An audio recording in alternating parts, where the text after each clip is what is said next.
Donc bonjour, cette fois je voudrais faire une parenthèse proposition. Dans les commentaires, certains m'ont même téléphoné pour demander quelle solution. Alors déjà, quelle solution si vous voulez, à travers tous les traités de libre-échange, surtout à partir des années 60-70 que ça commençait à monter en puissance et à se dégrader, tous ces traités de libre-échange, la mise en compétition, la libre circulation des biens, des hommes, des marchandises et des capitaux sans aucune régulation. Le maître mot, c'est le mot régulation, comme quand vous roulez sur la route, il y a un code de la route avec des panneaux. Et ben nous, ils ont enlevé le code de la route. Donc les marchés mondiaux, ils nous mettent en compétition avec des gens qui n'ont rien à voir avec nous. Donc quand on nous dit qu'on veut remettre en cause ce système-là, il y a des propositions concrètes. Il y a d'abord la charte de La Havane, qui était des échanges réciproques entre pays sans fermer les frontières. Il n'est pas question de fermer les frontières. Vous avez également, beaucoup plus récent que ça, vous avez le Parlement en 1993 qui a décidé de décréter l'exception culturelle. Ça regroupe un nombre de pays important, plus de 400 organisations de la culture en Europe et autres, et ça empêchait personne de dormir. Donc quand on veut mettre des règles, on peut les mettre. Les autres propositions, c'est les petites coopératives à taille humaine comme le Comté, qui valorisent et qui rémunèrent bien les producteurs. Un autre exemple qui a bien fonctionné, il faut reconnaître tout ce qui a bien marché, c'est la viticulture. Alors pas toute la viticulture, mais une partie importante de la viticulture à travers les AOC, où l'AOC, les appellations sont restées propriété des viticulteurs, et non pas comme nous, dans le lait, dans la volaille ou dans la viande bovine, où les marques appartiennent aux industriels, elles appartiennent à Sodial, à Lactalis, à LDC ou à Jean-Paul Bigard. Dans la viticulture, les appellations, elles sont sur un territoire donné.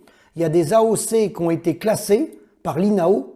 Et dans la mesure où vous produisez du vin sur ce territoire-là, vous vous mettez à produire du vin, et vous mettez sur le bout de la bouteille le nom de votre village ou de votre exploitation, et vous pouvez commercialiser. Donc cette valeur ajoutée de l'AOC vous revient à vous. Alors que dans le reste de l'agriculture, on nous a mis en compétition, c'est-à-dire qu'un poulet, un litre de lait ou un kilo de viande, ils nous ont mis en compétition avec des gens à travers la planète. On a le bel exemple aussi, c'est le champagne par exemple. Voilà. Donc quand on veut, on peut. L'autre erreur stratégique qui est faite, c'est de nous faire produire à outrance, notamment en lait, 24 milliards de litres pour aller sur les marchés mondiaux. Peut-être qu'il n'aurait pas fallu, mais il est toujours temps de réduire la voilure vu la catastrophe agricole, c'est de ne pas aller sur ces marchés mondiaux-là. Peut-être qu'il faut produire beaucoup moins, mais rémunérer les gens. Il y a un autre projet qui n'a jamais été fait et qui aurait dû se faire, surtout avec les sommes que les impôts des Français ont versé à tout notre réseau coopératif. Cet argent gaspillé, c'était de garder des petites coopératives par région, par territoire, pour approvisionner toute la restauration hors domicile, les lycées, les cantines, les maisons de retraite et tout. Ça, il y avait un projet à faire, il n'a pas été fait. Donc, beaucoup d'erreurs. Maintenant, il faut rattraper ce qui peut être rattrapé. Malheureusement, les faillites, on ne reviendra pas dessus. Il faut essayer de corriger les erreurs du passé qui ont été faites. Mais une chose est sûre, il y a des maîtres mots, le mot régulation, le mot traité de libre-échange. Lorsqu'on fait des traités de libre-échange, ils peuvent se signer que si on est avec des échanges réciproques et que l'ensemble de la filière, du producteur en passant par tous ceux qui transforment et tous ceux qui transportent la marchandise, il faut que tout le monde soit rémunéré. S'il y a un maillon qui n'est pas rémunéré, il ne faut pas exporter. Il faut rester à la maison et il faut faire autre chose. Voilà. Donc ça, ce code-là, s'il était respecté, on n'aurait pas les drames qu'on connaît.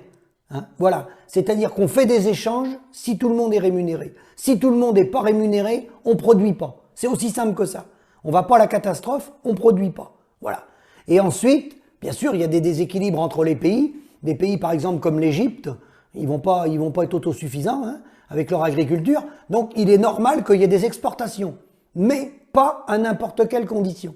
Et là, ce qui s'est passé, c'est que le monde industriel qui a pris la main, et ensuite la grande distribution qui a joué sur la compétition et qui a complètement déséquilibré les choses, spoliant les producteurs de la valeur ajoutée. Ce qui explique que tous ceux qui sont partis dans des circuits courts en vendant en direct s'en sont plutôt mieux tirés que les autres en ayant des exploitations plus petites. Simplement, ça ne peut pas se reproduire à l'échelle de 400 000 exploitations agricoles. Bien sûr, il n'y a pas 400 000 exploitants qui vont vendre au détail.